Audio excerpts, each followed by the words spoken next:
أعوذ بالله من الشيطان الرجيم بسم الله الرحمن الرحيم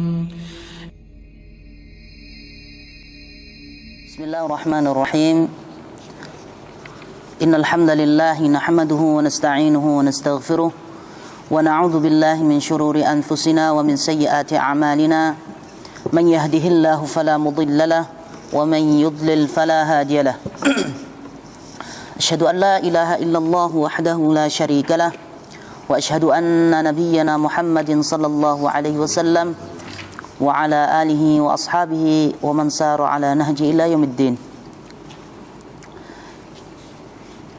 قال تعالى بعد أعوذ بالله من الشيطان الرجيم يا أيها الذين آمنوا اتقوا الله حق تقاته ولا تموتن إلا وأنتم مسلمون يا أيها الناس اتقوا ربكم الذي خلقكم من نفس واحدة وخلق منها زوجها وبث منهما رجالا كثيرا ونساء واتقوا الله الذي تساءلون به والأرحام إن الله كان عليكم رقيبا يا أيها الذين آمنوا اتقوا الله وقولوا قولا سديدا يصلح لكم أعمالكم ويغفر لكم ذنوبكم ومن يطع الله ورسوله فقد فاز فوزا عظيما ثم أما بعد فإن أصدق الحديث كتاب الله وخير الهدي هدي محمد صلى الله عليه وسلم وشر الأمور محدثاتها فإن كل محدثة بدعة وكل بدعة ضلالة وكل ضلالة في النار. Akhwani fillah, a'azzani Allah wa iyyakum. Assalamualaikum warahmatullahi wabarakatuh. Alhamdulillah rabbil alamin. Pada sore hari ini kita bisa melanjutkan kajian yang kedua, membaca kitab Syekh Muhammad bin Abdul Wahhab. Alhamdulillah, pada pertemuan kemarin kita telah membahas tentang tauhid, makna tauhid dan pembagian tauhid. Yang belum sempat kita baca adalah dalil-dalil yang ditulis oleh al-muallif, yaitu Syekh Muhammad bin Abdul Wahhab dalam kitab tauhid. Bagi ikhwan yang membawa kitab, silahkan dibaca atau dibuka bab yang pertama, yaitu kitab tauhid, baik itu yang membawa kitab Qaulul Mufid syarah Syekh Muhammad bin Shalih Al-Utsaimin rahimahullahu taala, atau kitab tauhid yang lainnya. Dalam matanya beliau menjelaskan atau menulis pada bab yang pertama, yaitu firman Allah Subhanahu wa taala dalam surah Az-Zariyat ayat 56, A'udzu billahi minasyaitonir rajim wa ma khalaqtul jinna wal insa illa liya'budun. Ini adalah dalil yang menjelaskan bahwasannya Allah Subhanahu wa taala menciptakan manusia dan jin hanyalah untuk mentauhidkan Allah Subhanahu wa taala dalam beribadah, yaitu tauhid uluhiyah. Karena tauhid rububiyah, seperti yang saya jelaskan kemarin, adalah tauhid yang diyakini oleh orang-orang musyrik. Akan tetapi tauhid uluhiyah inilah yang diingkari oleh orang-orang musyrik pada zaman Rasulullah sallallahu alaihi wasallam. Jadi tauhid yang masuk di sini adalah tauhid uluhiyah. Makanya Syekh Muhammad bin Abdul Wahhab dalam kitab Ushulul Thalathah, liya'budun bimakna liyuwahhidun, liya'budun, agar menyembah Allah Subhanahu wa taala, mentauhidkan Allah Subhanahu wa taala, itu artinya adalah liya'budun, untuk menyembah Allah Subhanahu wa taala itu adalah artinya untuk mentauhidkan Allah Subhanahu wa taala. Karena apa? Kalau kita artikan menyembah, orang menyembah berhala itu juga maknanya nyembah. Makanya diartikan liya'budun, ditafsirkan liyuwahhidun, yaitu agar dia itu mentauhidkan Allah Subhanahu wa taala. Dari dalil yang pertama yang ditulis oleh Syekh Muhammad bin Abdul Wahhab ini, yaitu wa ma khalaqtul jinna wal insa illa liya'budun, faedah yang berikutnya selain mentauhidkan Allah Subhanahu wa taala, yaitu perintah Allah Subhanahu wa taala agar senantiasa manusia itu mentauhidkan Allah. Yang kedua adalah bahwasannya Allah Subhanahu wa taala mengutus nabi kita Muhammad sallallahu alaihi wasallam kepada jin dan manusia. Wa ma khalaqtul jinna wal insa illa liya'budun. Kemudian kemarin sudah saya jelaskan tentang makna ibadah. Ya, makna ibadah. Ada dua makna ibadah secara mutlak. Yang pertama adalah at-tadhallul, menghambakan diri kepada Allah Subhanahu wa taala dalam artian menjalankan perintah Allah Subhanahu wa taala dan meninggalkan larangan Allah Subhanahu wa taala dengan cinta dan ta'zim. Dengan cinta dan ta'zim, ingat-ingat, mahabbatan wa ta'ziman, untuk membedakan perintah Allah Subhanahu wa taala dan perintah atasan atau perintah manusia, meninggalkan larangan manusia, ya. Membedakan perintah Allah dan perintah manusia. Kemudian makna yang kedua adalah seperti yang dijelaskan oleh Syekhul Islam Ibnu Taimiyah rahimahullahu taala, yaitu ismun jami'un likulli ma yuhibbuhu Allah wa yardahu minal aqwali wal af'ali adh-dhahirah wal batinah. Ya. Apa itu ikhwan sekalian? Ismun jami'un, yaitu nama dalam bentuk jamak, nama yang memuat likulli ma yuhibbuhu Allah, dari segala hal yang dicintai oleh Allah Subhanahu wa taala.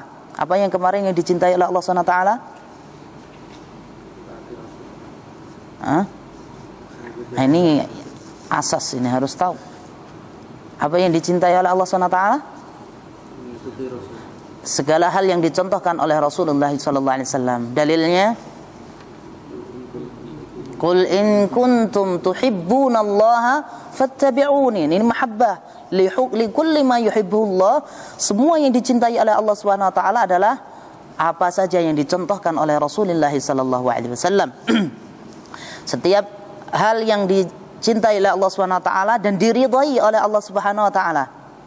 Ya, li kulli ma yuhibbuhullahu wa yardahu minal aqwali, baik itu perkataan atau a'mal atau perbuatan, adh-dhahirah wal batinah, ya, lahir dan batin.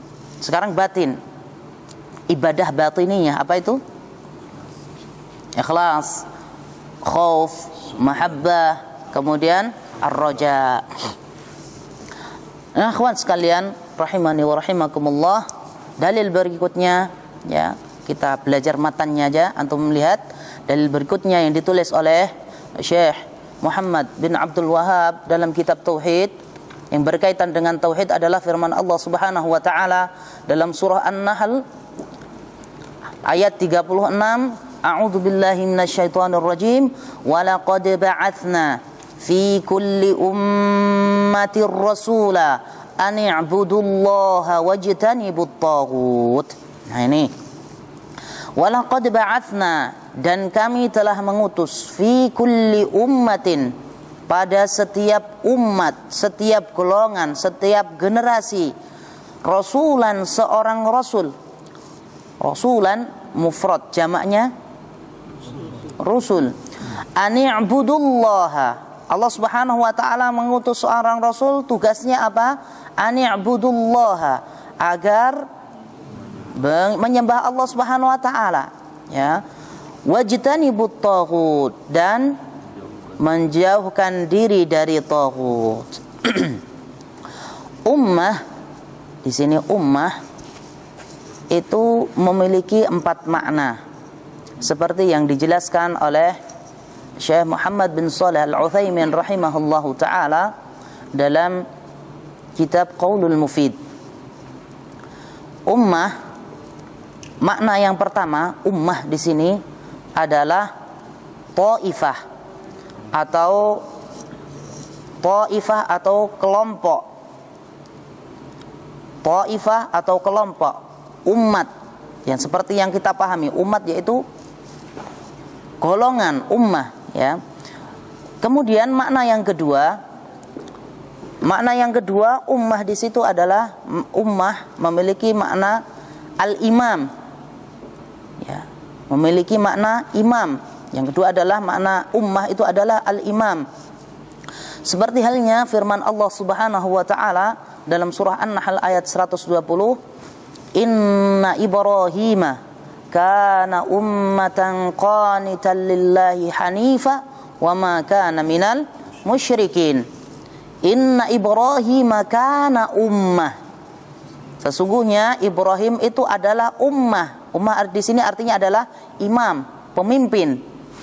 Ya, di sini adalah maknanya pemimpin. Jadi ummah itu memiliki 4 makna.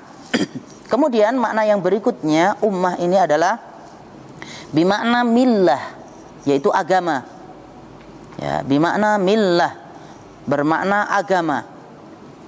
Allah Subhanahu wa taala berfirman dalam surah Az-Zukhruf ayat 23, "Inna wajadna aba'ana ala ummah." Di sini ummah di sini adalah millah. Ya, di sini millah atau artinya apa? Agama. Sesungguhnya kami mendapati bapak-bapak kami atas agama bapak-bapak atau agamanya nenek moyang mereka. Kemudian makna yang kedua adalah bimakna zaman. Bimakna zaman. Makna yang kedua adalah zaman. Seperti yang dijelaskan oleh Syekh Muhammad bin Shalih Al-Utsaimin rahimahullah ta'ala.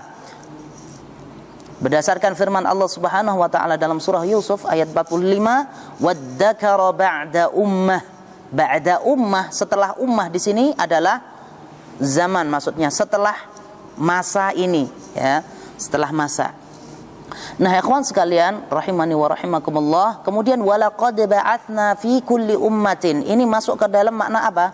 Ummah di sini kelompok, taifah, ya. Di sini masuk ke dalam taifah. Walaqad ba'atsna fi kulli ummatin rasula, setiap kelompok, setiap umat itu apa? Seorang rasul. Yang tujuannya rasul itu, ya, rasul itu Allah SWT mengutus seorang rasul itu untuk apa? Untuk mendakwahkan tauhid. Darinya ani'budullaha, agar manusia itu, agar mereka menyembah Allah Subhanahu wa taala. Tujuannya adalah tauhid. Ya, Allah Subhanahu wa taala mengutus seorang rasul. Jadi bisa diambil faedah juga dari ayat ini, bahwasanya Allah Subhanahu wa taala mengutus seorang rasul, ya, agar rasul tersebut mendakwahkan tauhid, agar manusia hanya menyembah Allah Subhanahu wa taala. Wajtanibut taghut, dan menjauhi taghut. Taghut seperti yang dijelaskan oleh para ulama, taghut memiliki makna. Ibnul Qayyim mengatakan, ya, Ibnul Qayyim berkata bahwasannya taghut adalah ma tajawaza bihil abdu haddahu min matbu'in au ma'budin au muta'. Ya. Segala hal yang melampaui batas, segala hal yang melampaui batas, min matbu'in, dari mengikuti, ya, dari mengikuti, min matbu'in, melampaui batas ketika mengikuti, au ma'budin, ketika menyembah, au muta'in, atau mentaati.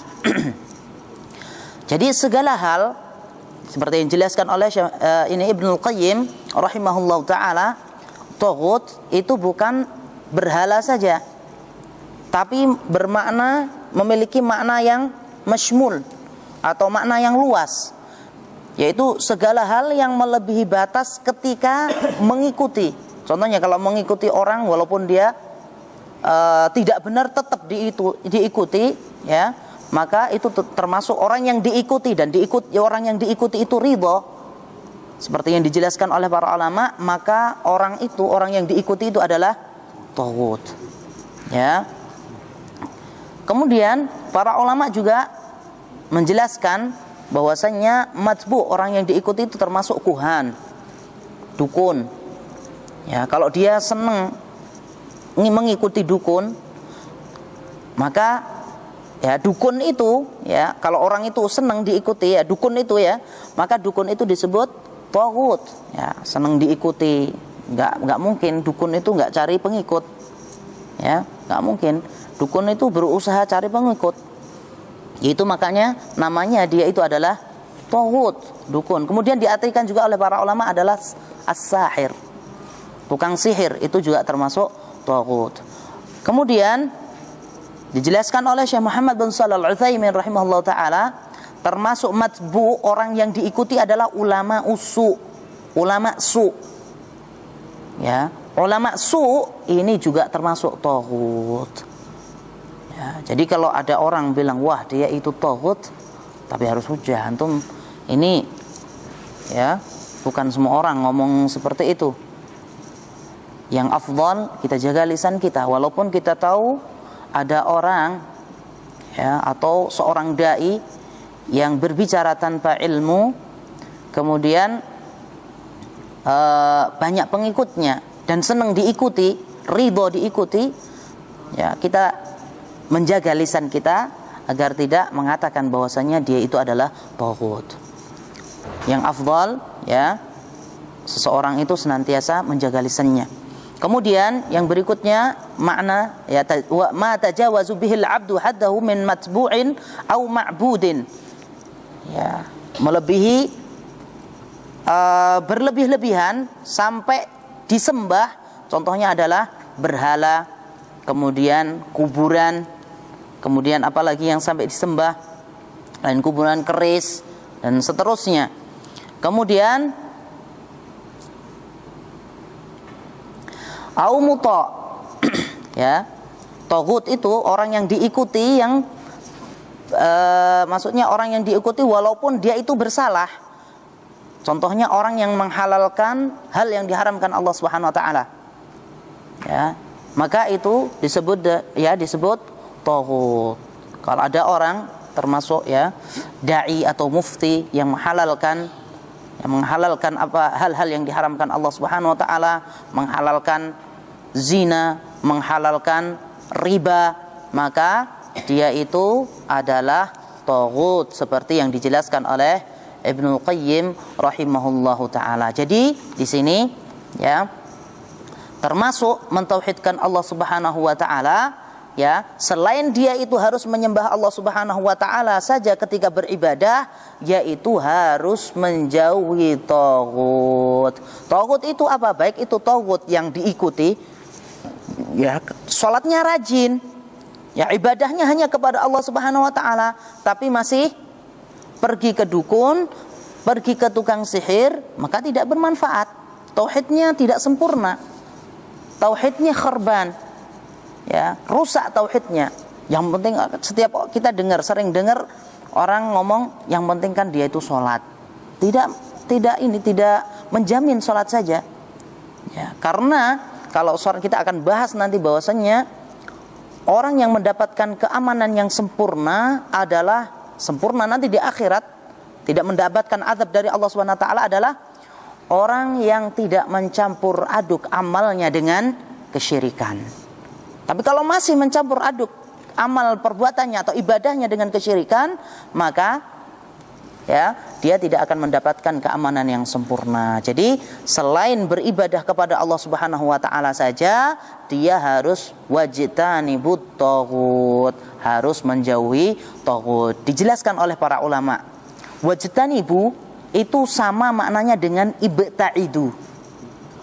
Ya, ijtanibu maknanya hampir mirip dengan ibta'idu. Ya. Kenapa ijtanibu? Ijtanibu ini memiliki makna yang luar biasa. Ijtanib itu janib itu di dekat. Kalau ba'id itu jauh. Berarti dekat-dekat sedikit aja enggak boleh. Makanya kalimatnya berbentuk ijtanibu. Ya, berarti dekat sedikit enggak boleh. Jangan, ya, enggak boleh. Taghut harus sejauh itu namanya taghut. Kemudian dalil berikutnya yang berkaitan dengan tauhid adalah firman Allah Subhanahu wa taala dalam surah Al-Isra ayat 23. Allah Subhanahu wa taala berfirman, "Wa qadha rabbuka alla ta'budu illa iyyahu wa bil walidaini ihsana." Ya, wa qadha rabbuka alla ta'budu illa iyyahu wa bil walidaini ihsana. Wa qadha itu artinya memiliki makna wassa, artinya wassa atau wasiat. Kemudian memiliki makna syara'a. Qadha itu artinya seperti yang dijelaskan oleh para ulama bahwasanya qadha itu memiliki makna syara'a, kemudian wassa. Wa qadha rabbuka, dan Allah atau Rabbmu telah mewasiatkan atau mensyariatkan, menentukan, qadha menentukan, alla ta'budu illa iyyahu, ya, agar senantiasa hanya menyembah atau tidak menyembah kecuali hanya kepadanya, yaitu kepada Allah Subhanahu wa taala. Wabil walidaini ihsana, dan kepada kedua orang tua berbuat baik atau birrul walidain.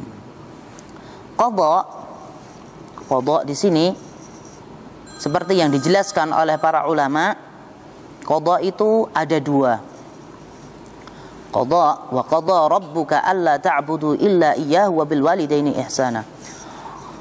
Qadha'un syar'iyyun, yang pertama qadha'un syar'iyyun, dan yang kedua qadha'un kauniyyun. Qadha'un syar'iyyun, ketentuan Allah Subhanahu wa taala yang sifatnya syar'i, ya, adalah hal-hal yang dicintai oleh Allah Subhanahu wa taala. Ya. Qadha'un syar'i itu adalah hal-hal yang dicintai oleh Allah Subhanahu wa taala. Ketentuan Allah Subhanahu wa taala yang sifatnya syar'i. Ya, yang dicintai oleh Allah Subhanahu wa taala. Apa itu contohnya? Yang dicintai oleh Allah Subhanahu wa taala apa contohnya? Tadi sudah ibadah ini. Apa itu? Yang dicintai oleh Allah mengikuti Rasulullah sallallahu alaihi wasallam, salat, zakat, ya. Kemudian qadha'un kauni. Yang kedua adalah qadha'un kauni, adalah hal-hal yang dicintai oleh Allah atau ketentuan yang dicintai oleh Allah Subhanahu wa taala dan tidak dicintai oleh Allah Subhanahu wa taala. Contohnya apa? Ya. Takdir Allah Subhanahu wa taala, ketentuan Allah Subhanahu wa taala. Ya. Ini qadha'un kauni. Temannya sakit, tapi ada hikmahnya. Seseorang enggak suka, ya. Kemudian fasad itu tidak disukai oleh Allah Subhanahu wa taala, akan tetapi memiliki hikmah. Apakah Allah Subhanahu wa taala mencintai kerusakan? Tidak. Innallaha la yuhibbul mufsidin. Allah Subhanahu wa taala tidak suka dengan orang-orang yang berbuat kerusakan. Tapi adanya kerusakan itu membawa hikmah yang tersembunyi yang tidak diketahui oleh seorang hamba. Makanya qadha'un kauni ini, ya, ada kalanya disenangi oleh Allah Subhanahu wa taala dan tidak disenangi Allah Subhanahu wa taala. Tidak disenangi oleh Allah Subhanahu wa taala, ya, karena sebenarnya itu tidak disenangi, tapi di balik itu membawa hikmah. Nah, dari ayat ini, ya, bisa diambil faedah kawan sekalian, ya, bahwasanya yang pertama jelas tentunya bahwasanya tauhid adalah wasiat Allah Subhanahu wa taala kepada hambanya. Tauhid adalah wasiat Allah Subhanahu wa taala kepada hambanya. Kemudian yang kedua adalah uququl walidain atau durhaka kepada kedua orang tua, itu dosa besar setelah dosa syirik. Di sini uququl walidain termasuk dosa besar setelah dosa syirik.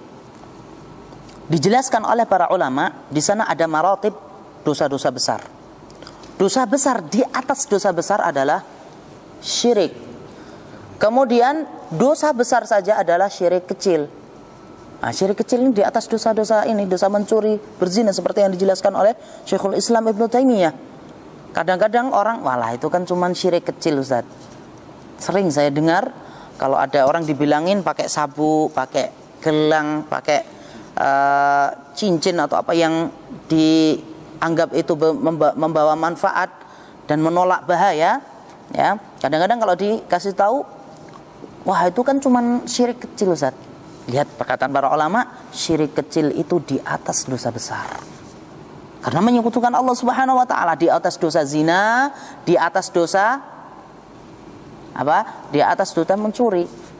Ya, syirik kecil. Kemudian baru yang ketiga yaitu ya dosa-dosa besar atau maksiat besar. Ya, berzina, kemudian mencuri dan seterusnya.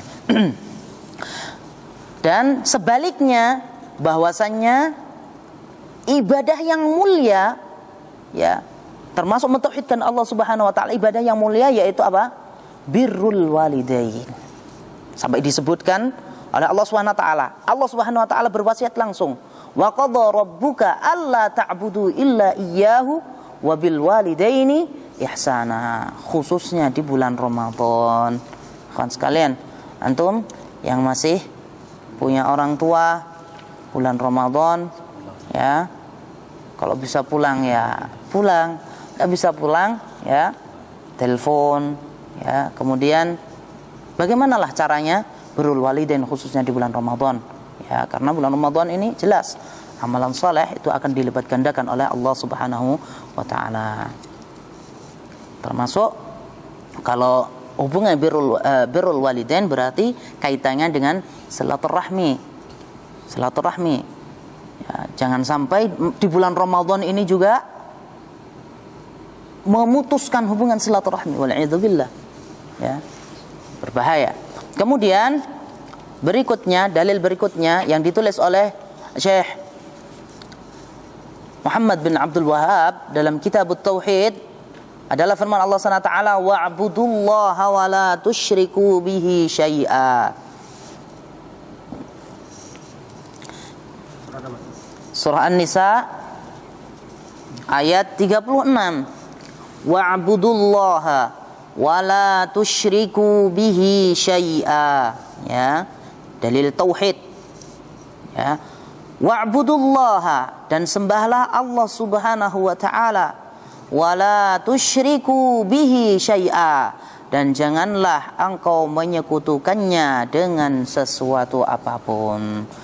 Ya, ini dalilnya. Kemudian dalil dari hadis, ya, adalah langsung saja dibuka hadisnya. Hadis dari sahabat Mu'adz bin Jabal radhiyallahu anhu. Hadis dari Mu'adz bin Jabal radhiyallahu anhu. Dia berkata, atau Mu'adz bin Jabal menceritakan, kuntu radifan Nabi sallallahu alaihi wasallam ala himarin. Faqala li, atadri ma haqqullahi 'alal 'ibad wa ma haqqul 'ibadi 'ala Allah? Qultu Allahu wa rasuluhu a'lam.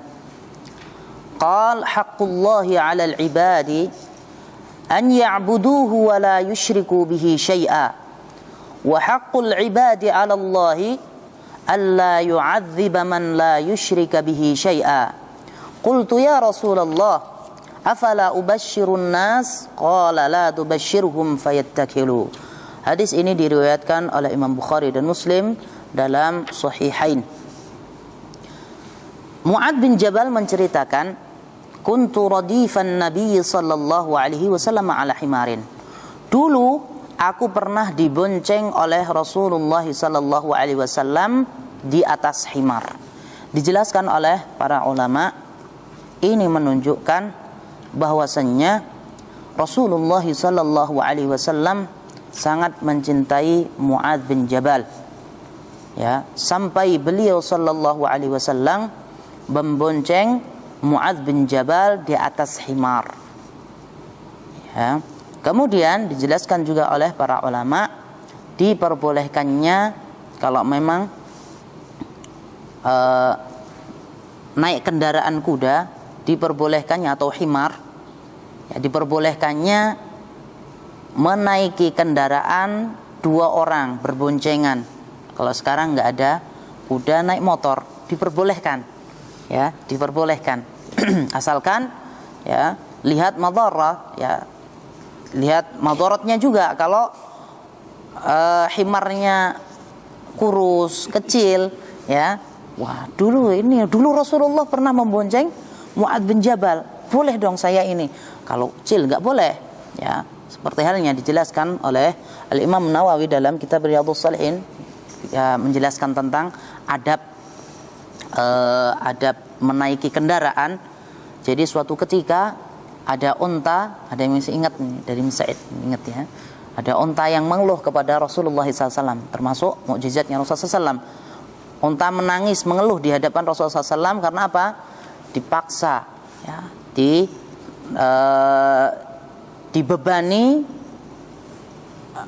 dengan beban yang lebih sampai tidak diberi istirahat. Maka ya Rasulullah SAW langsung memanggil sahibnya atau yang punya kuda tersebut dan diberi nasihat, ya. Demikian juga mobil, termasuk mobil. Ini dijelaskan oleh para ulama, sekarang ini nggak ada kuda, nggak ada onta, mobil juga seperti itu. Yang afdal apa? Membebaninya dengan beban yang bagus, karena itu kemaslahatannya mutaaddi, kemaslahatannya banyak. Kalau mobil, ya, dimuati atas, bawah, ya cepat rusaknya, ya, seperti itu. Juga di riayah, ada riayahnya, atau dipelihara, seperti halnya mobil juga ya sekarang ini para ulama menjelaskannya di mobil, nggak onta lagi. Onta sudah nggak di ini. Jadi onta itu dikiaskan untuk sekarang ini ya mobil, ya. Dan kemaslahatannya banyak, harus dijaga, ganti oli, kasih bensin. Kalau nggak dikasih bensin, kasih makan, kasih bensin, ya nggak bisa jalan, ya. Seperti halnya onta, dikasih makan, seperti itu memeliharanya. Kuntu radifan Nabi sallallahu alaihi wasallam ala himarin. Sampai cintanya Rasulullah SAW. Ini menunjukkan bahwasannya Mu'adz bin Jabal adalah seorang sahabat atau kibarus sahabat, min ulama'is sahabah wa min du'atis sahabah. Dai-nya sahabat dan ulamanya para sahabat. Karena sampai apa? Rasulullah SAW mengutus Mu'adz bin Jabal, ya, kemana? Ke Yaman. Mu'adz bin Jabal diutus oleh Rasulullah SAW ke Yaman untuk dakwah, ya. Dan di sini juga diambil faedah juga bahwasanya tidak semua para sahabat itu pintar. Orang-orang tertentu yang pintar sahabat, ada ulamanya juga sahabat. Sampai-sampai dulu kalau ini tanya sahabat lain, enggak setiap sahabat itu ditanya. Di sana ada kibarus sahabah. Dan kalau mengutus untuk dakwah itu harus orang yang berilmu. Sebagaimana Rasulullah SAW mengutus siapa? Mu'adz bin Jabal, ya, orang yang punya ilmu dan pernah, ya, langsung dididik oleh Rasulullah SAW. Salah satunya yaitu ketika beliau radhiyallahu anhu diajak oleh Rasulullah SAW berada di belakang Rasulullah SAW naik di atas himar. Kemudian apa? Kata Mu'adz bin Jabal, faqala li, Rasulullah SAW berkata kepadaku, ya Mu'adz, wahai Mu'adz, atadri ma haqqullahi 'alal ibad wa ma haqqul ibadi 'ala Allah, ya. Apakah engkau tahu hak seorang hamba terhadap Allah Subhanahu wa taala dan hak Allah Subhanahu wa taala kepada hamba? Kemudian qultu Allahu wa rasuluhu a'lam, ya. Mu'adz bin Jabal menjawab, Allah dan Rasulnya yang mengetahui, a'lam, yang lebih tahu, Allah dan Rasulnya lebih tahu. Ini dijelaskan oleh para ulama juga, kalimat Allah wa rasuluhu a'lam dipakai, ya, ketika seseorang tidak tahu, ya. Kalau dulu Rasulullah ada, kalau sekarang jangan ngomong Allah wa rasuluhu a'lam. Rasulullah SAW sudah meninggal dunia, cukup dengan Allahu a'lam, Allah yang tahu. Dan dijelaskan juga oleh para ulama bahwasanya kalimat Allahu a'lam adalah nisful ilmi, separuh dari ilmu. Ya, Allahu alam, separuh dari ilmu. Enggak jawab muter sana muter sini, atau ya saya tak ini dulu konsultasi dengan Syekh Google atau Syekh Yufid. Bisa seperti itu, karena itu melalui yang terpercaya, dan jangan juga langsung diambil kawan sekalian ya, langsung dari ini ngambil dari internet langsung diambil. Oh ini jawabannya, afwan, karena saya sering menjumpai ada makna yang salah, terjemahan yang salah. Tidak semuanya, ada sebagian yang salah ya.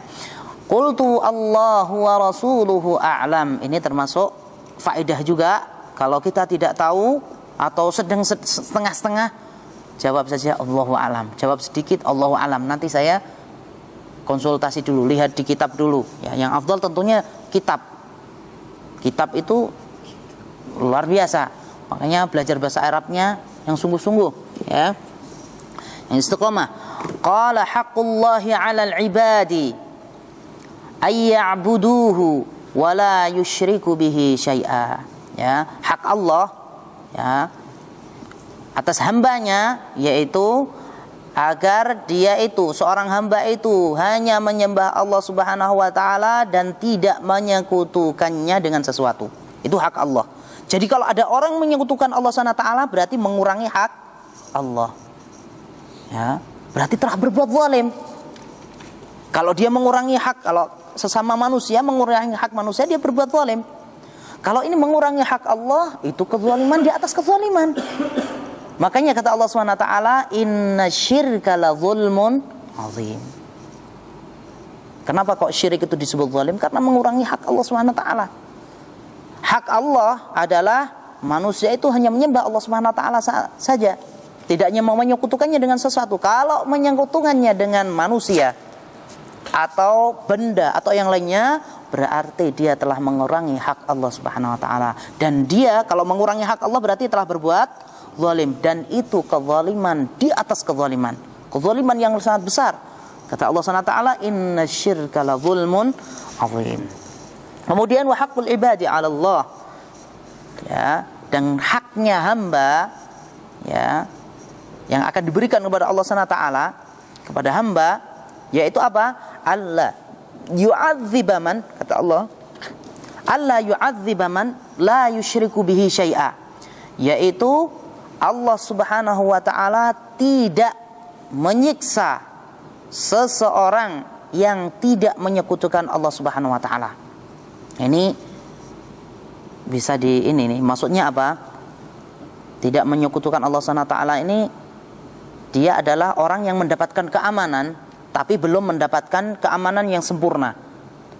Ya, bisa jadi ini dijelaskan juga oleh para ulama bahwasannya ini menunjukkan bahwasannya dosa-dosa selain syirik, dosa-dosa besar selain syirik itu adalah tahta masyiatillah, di bawah kehendak Allah Subhanahu wa taala. Ya. Jadi kalau dia sudah mentauhidkan Allah Subhanahu wa taala, kemungkinan dengan ketauhidannya bisa langsung masuk surga. Ya. Dan dia orang yang mentauhidkan Allah Subhanahu wa taala adalah orang yang akan mendapatkan syafaat nanti dari Rasulullah sallallahu alaihi wasallam. Dikeluarkan oleh seperti halnya nanti kita bahas di pembahasan syafaat, yaitu termasuk syafaat Rasulullah sallallahu alaihi wasallam adalah kepada umatnya yang melakukan dosa besar, yang masuk di neraka, kemudian diberi syafaat agar masuk ke surganya Allah Subhanahu wa taala. Ini keutamaan tauhid, yaitu Allah Subhanahu wa taala di sini dijelaskan oleh Rasulullah sallallahu alaihi wasallam menjelaskan kepada siapa? Mu'adz bin Jabal, bahwasannya seorang hamba itu tidak akan diazab atau disiksa oleh Allah Subhanahu wa taala selagi dia mentauhidkan Allah atau tidak pernah menyekutukan Allah Subhanahu wa taala dengan yang lain. Kemudian Mu'adz bin Jabal bertanya, ya, qultu ya Rasulullah, afala ubashshirun nas? Ya Rasulullah, apakah saya tidak memberi kabar gembira ini kepada manusia, kepada para sahabat? Ini kabar gembira. Oh sudah, kalau sudah seseorang yang penting mentauhidkan saja. Nggak usah menyekutukan Allah, nggak usah menyembah berhala, nggak usah menyembah ini. Pokoknya mentauhid, mengucapkan la ilaha illallah, ya. Yang penting sudah mengucapkan la ilaha illallah dan mengetahui bahwasanya Allah SWT yang berhak diibadahi, udah dia akan masuk surga, nggak akan mendapatkan siksa dari Allah Subhanahu wa taala. Kemudian jawab Rasulullah sallallahu alaihi wasallam, la tubasyirhum fayattakilu. Jangan kamu beri kabar gembira ini kepada mereka. Karena mereka kalau kamu beritahu kabar gembira ini, maka mereka akan bertawakal saja, tidak mau beribadah, tidak mau mengambil sebab. Sudah, yang penting saya yakin. Seperti halnya ibadahnya, akidahnya siapa? Murji'ah. Orang Murji'ah itu imannya seseorang, orang yang paling munafik kalau dia sudah mengucapkan la ilaha illallah, seperti imannya siapa? Abu Bakar dan Umar. Sama, jelas beda, ya, orang Murji'ah. Makanya iman itu harus didasari. Makanya penjelasan ulama ahlu sunnah bahwasannya iman itu apa? Atau syahadat atau iman itu adalah lisan, kemudian bil lisan, bil qalb, wal jawari. Nggak cukup dengan keimanan saja. Seperti orang-orang tasawuf, sebagian orang tasawuf, ya, ini kan nggak benar minum minuman keras, tapi kan hatinya selalu zikir. Ya, itu nggak benar tuh. Iman itu tidak seperti itu. Iman itu harus dengan bil jawarih, yaitu meninggalkan larangan dan menjalankan perintah Allah Subhanahu wa taala. Bisa diambil faedah dari hadis yang mulia ini. Yang pertama tentunya adalah keutamaan tauhid, ya. Di sini menjelaskan bahwasannya tauhid, orang yang mentauhidkan Allah Subhanahu wa taala dan tidak menyekutukan Allah Subhanahu wa taala, dia tidak akan atau tidak mendapatkan azab atau siksaan dari Allah Subhanahu wa taala. Ya, tentunya ini orang yang juga menjalankan perintah Allah. Ya. Bukan cuman ini saja, cuman meninggalkan saya tidak menyekutukan Allah, tidak. Karena Rasulullah sallallahu alaihi wasallam, ya, suri teladan kita, dia adalah orang yang bertauhid di atas orang-orang yang bertauhid, tapi tetap menjalankan perintah Allah SWT. Salatnya berjamaah. Bahkan dalam suatu riwayat beliau sallallahu alaihi wasallam, ya, dijelaskan oleh Aisyah radhiyallahu anha, sampai kakinya bengkak ketika qiyamul lail. Nah, kalau ada orang, wah, yang penting kan hatinya, berarti yang penting kan tidak menyekutukan Allah, maka ini tidak benar, ya. Makanya Rasulullah sallallahu alaihi wasallam nyetop siapa? Mu'adz bin Jabal, agar kabar yang dikabarkan oleh Rasulullah SAW ini tidak langsung diberikan atau dikabarkan kepada seluruh sahabat, agar para sahabat tidak langsung tawakal. Sudah, yang penting tidak menyekutukan Allah. Kemudian faedah yang berikutnya adalah diperbolehkannya menyimpan ilmu apabila dianggap bermanfaat. Contohnya, baru ketemuan sudah mau ngomong bid'ah. Bid'ah itu, orang ahlul bid'ah itu kalau di ngomong tentang bid'ah, udah telinganya ini kayak dicurek, kayak di setrum. Kalimat bid'ah itu luar biasa, sangat ini sekali, sangat sensitif. Dikit langsung baru ketemu itu bid'ah, ya udah nggak sampai, orang sudah lari duluan, ya. Dalilnya, buktinya juga apa? Yang sunnah itu ketika khutbatul Jum'ah, fa inna asdaqal hadits. Rasulullah SAW nggak pernah meninggalkan itu. Fa inna asdaqal hadits kitabullah. Nah, kita lihat orang ahlul bid'ah pernah baca itu? Enggak. Karena apa? Sangat ini sekali, sensitif dan apa? Anti kalimat seperti itu. Padahal kalau dilihat dalam kitab-kitab mereka, dalam kitab Riyadhus Shalihin, kemudian dalam kitab Arba'in Nawawi, mereka baca juga. Hadis yang keberapa itu ada kalimat fa inna asdaqal haditsi kitabullah khairul hadi hadi Muhammadin sallallahu alaihi wasallam dan seterusnya.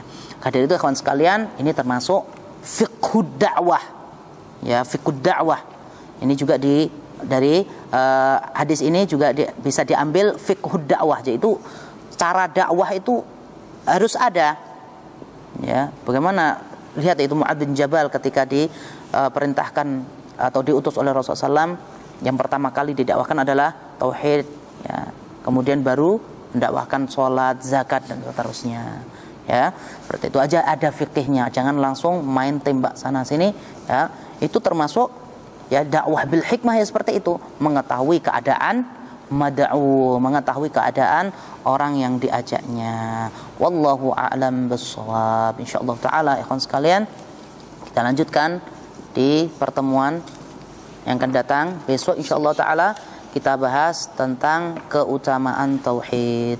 Wallahu a'lam bissawab. Subhanakallahumma wa bihamdika asyhadu an la ilaha illa anta astaghfiruka wa atubu ilaik. Assalamualaikum warahmatullahi wabarakatuh.